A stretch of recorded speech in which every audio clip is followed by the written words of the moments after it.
Morning students, कल हमने हमारे कंप्यूटर के स्ट्रक्चर के बारे में पढ़ा था।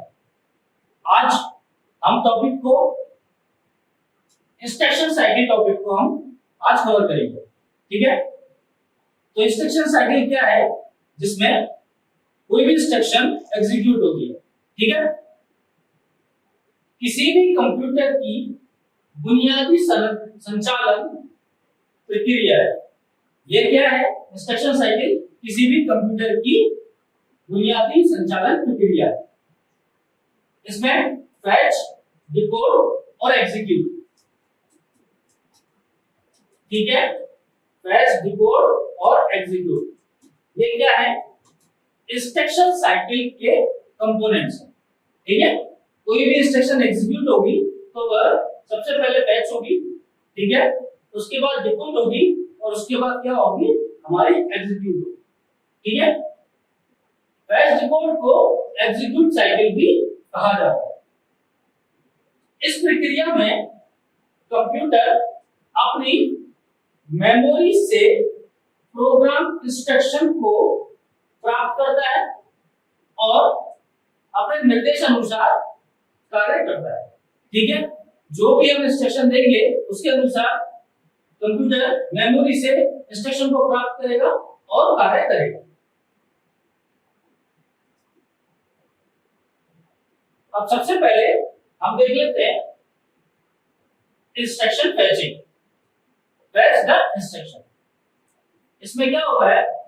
सीपीयू मेमोरी एड्रेस से इंस्ट्रक्शन प्राप्त होती है और उसे इंस्ट्रक्शन रजिस्टर में रखती है। ठीक है, सीपीयू क्या करेगा?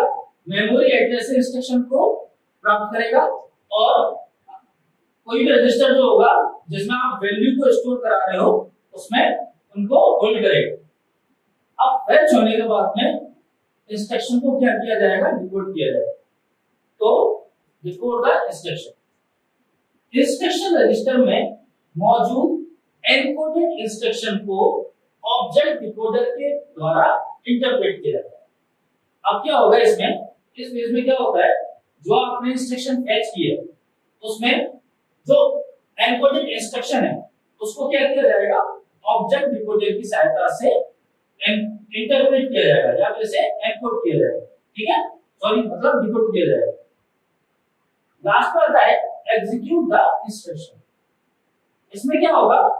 सीपीयू की कंट्रोल यूनिट डिकोडेड इंफॉर्मेशन को निर्देशानुसार एएलयू यानी अरिथमेटिक लॉजिक यूनिट में गणितीय या तार्किक कार्य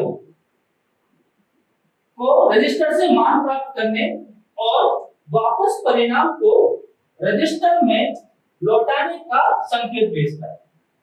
सीपीयू क्या करता है? जो भी आपने डिकोड किए इंस्ट्रक्शन उसके बाद एएलयू में तार्किक या हमारे गणितीय कार्य जो भी हम कर रहे हैं वहां से मान को प्राप्त करने और वापस परिणाम को रजिस्टर में लौटाने का स्टेटस भेजता है। और इस साइकिल को जब तक हमें वांछित परिणाम प्राप्त नहीं हो जाता है इसे एग्जीक्यूट किया जाता है। तो ये तो बात हो गई किसकी? हमारी इंस्ट्रक्शन साइकिल। अब हम बात करते हैं रजिस्टर। रजिस्टर क्या है? तो एक चीज एक क्वेश्चन आता है कि सबसे तीव्र मेमोरी कौन सी है ना? सबसे तीव्र मेमोरी। तो सबसे तीव्र मेमोरी में बात आती है कैश मेमोरी। आंसर ये देते हैं हम कि सबसे तीव्र मेमोरी, सबसे फास्ट जो एक्सेस करती है वो कौन सी मेमोरी है? तो आंसर आता है कैश। ठीक है, कैश मेमोरी जो होती है सबसे फास्ट मेमोरी होती है। लेकिन जब ऑप्शन आ जाए रजिस्टर, ठीक है, तो रजिस्टर क्या है? रजिस्टर सबसे ज्यादा तीव्रता से मेमोरी को एक्सेस करता है।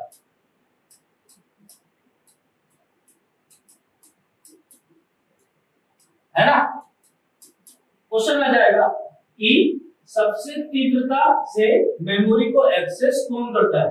ऑप्शन अगर रजिस्टर हो तो हमको रजिस्टर को टिक करना है। अब रजिस्टर क्या है? एक डिजिटल सर्किट है जिसका उपयोग किया जाता है बाइनरी इंफॉर्मेशन को होल्ड करने में। ठीक है, बाइनरी इंफॉर्मेशन कौन सी होगी? 0 और 1 वाली, है ना? ठीक है, रजिस्टर क्या है? फ्लिप फ्लॉप्स के द्वारा बनाया जाता है। फ्लिप फ्लॉप एक बिट का होता है, ठीक है, सबसे छोटी यूनिट है फ्लिप फ्लॉप्स, है ना? यानी 4 बिट रजिस्टर क्या होगा? ये ग्रुप होगा 4 फ्लिप फ्लॉप्स का। तो यहां से एक चीज आ गई कि एक रजिस्टर क्या होता है? एक फ्लिप फ्लॉप का कॉम्बिनेशन होता है। टू परफॉर्म एनी अरिथमेटिकल और logical operation ALU need temporary memory location, जिसे बोला जाता है रजिस्टर। अब ALU द्वारा ALU क्या करेगा? जैसे मैंने पहली क्लास में आपको बताया था, ALU क्या करेगा? अरिथमेटिक और लॉजिकल ऑपरेशन को परफॉर्म करेगा।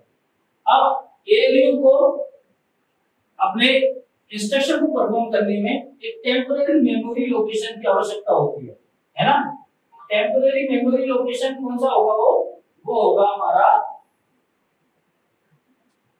रजिस्टर।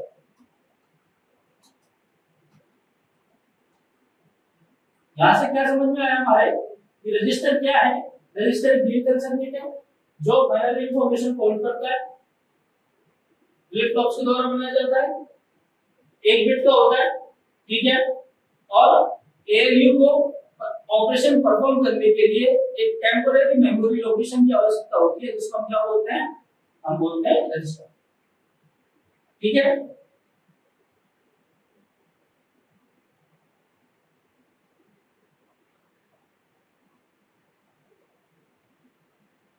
अब रजिस्टर बताने के बाद में बात आती है टाइप्स ऑफ रजिस्टर, यानी रजिस्टर के प्रकार।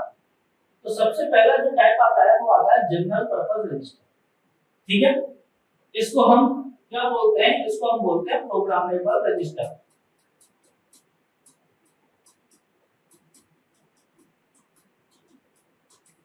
ठीक है, ये क्या होता है? ये 8 बिट का होता है ना? और 8 बिट के होने के साथ में ये क्या करता है? 16 बिट डेटा को हैंडल करता है। अब बात करते हैं हम एक्यूमुलेटर। जनरल पर्पस रजिस्टर के बाद में बात आती है एक्यूमुलेटर की। एक्यूमुलेटर क्या है? एक 8 बिट रजिस्टर। ठीक है, ये क्या करता है?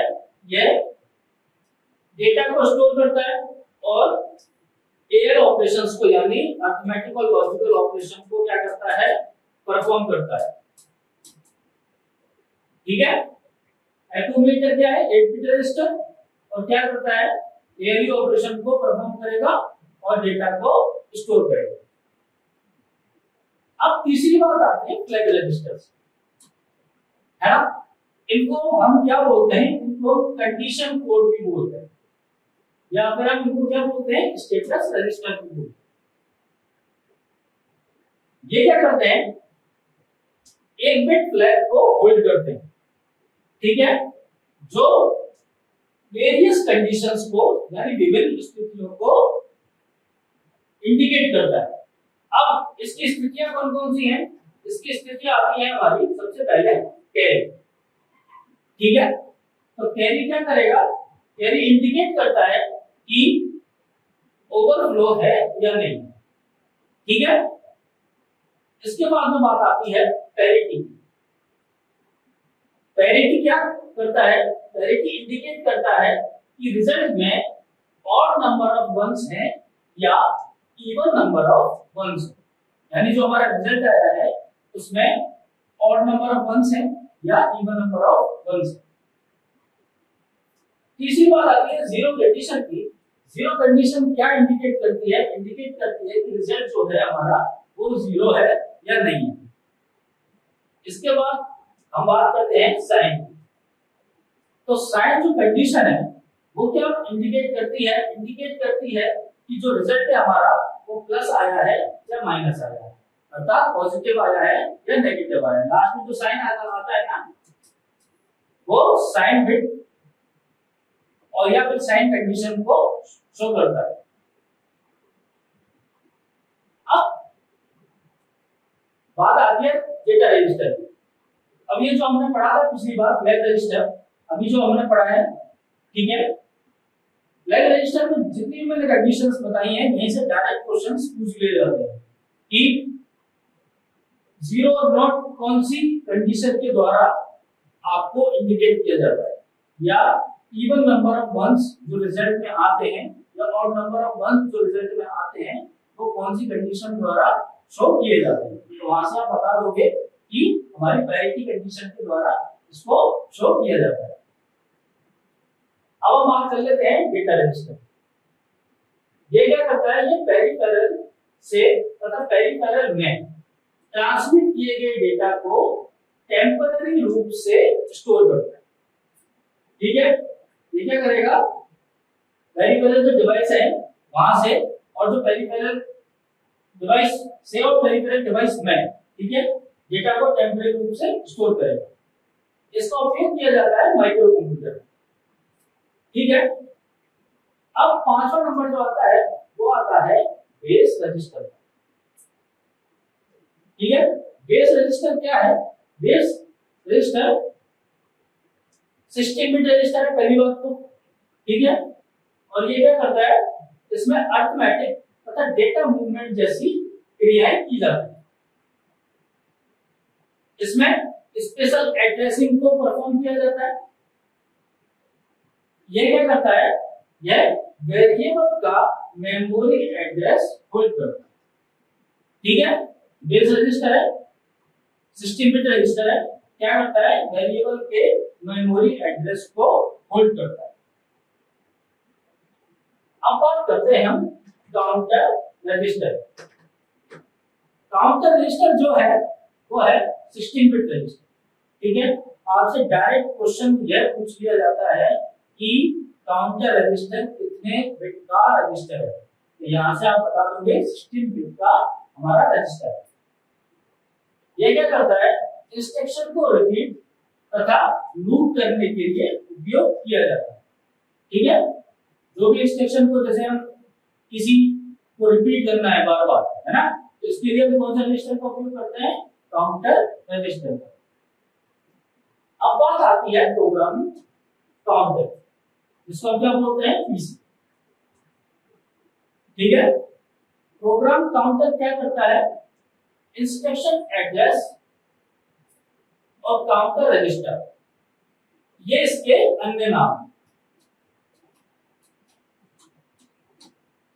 इसको क्या बोला जाता है, इंस्ट्रक्शन एड्रेस या इंस्ट्रक्शन काउंटर रजिस्टर। यह 16 बिट रजिस्टर है। एग्जीक्यूट की जाने वाली इंस्ट्रक्शन के एड्रेस को होल्ड करता है। ये क्या करता है, एग्जीक्यूट की जाने वाली इंस्ट्रक्शन के एड्रेस को होल्ड करता है। अब बात आती है एमएआर। ठीक है, एमएआर मतलब मेमोरी एड्रेस रजिस्टर। यह रजिस्टर डेटा एवं इंस्ट्रक्शन का मेमोरी एड्रेस होल्ड करके रखता है। ठीक है, इसके बाद किसी भी इंस्ट्रक्शन के एग्जीक्यूशन फेज के दौरान मेमोरी से डेटा एवं इंस्ट्रक्शन को एक्सेस करने के लिए इस रजिस्टर का उपयोग किया जाता है। एग्जीक्यूशन फेज के दौरान कौन सा रजिस्टर का उपयोग किया जाता है, मेमोरी एड्रेस रजिस्टर। अब हम बात करते हैं एमडीआर यानी मेमोरी डेटा रजिस्टर। ये क्या करता है, यह कंप्यूटर की कंट्रोल यूनिट का रजिस्टर होता है जो कंप्यूटर स्टोरेज में स्टोर डेटा को होल्ड करता है। ठीक है, यह बफर की तरह कार्य करता है और इसे हम टू वे रजिस्टर भी बोलते हैं। अब लास्ट में बात आती है एमबीआर। एमबीआर का क्या तात्पर्य है? एमबीआर का तात्पर्य है मेमोरी बफर रजिस्टर। ठीक है, मेमोरी में रीड अथवा राइट किए गए डेटा या इंस्ट्रक्शन को होल्ड करने के लिए इस रजिस्टर का उपयोग किया जाता है। ठीक है,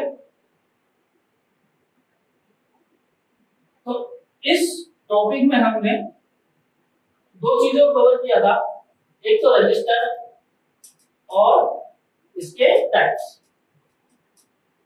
और एक और हमने क्या टॉपिक किया था, इंस्ट्रक्शन सर्किट। यहां से आपको डायरेक्ट क्वेश्चन पूछ लिए जाते हैं, तो इनके फैक्ट्स को हमको याद करके रखना है। Thank you.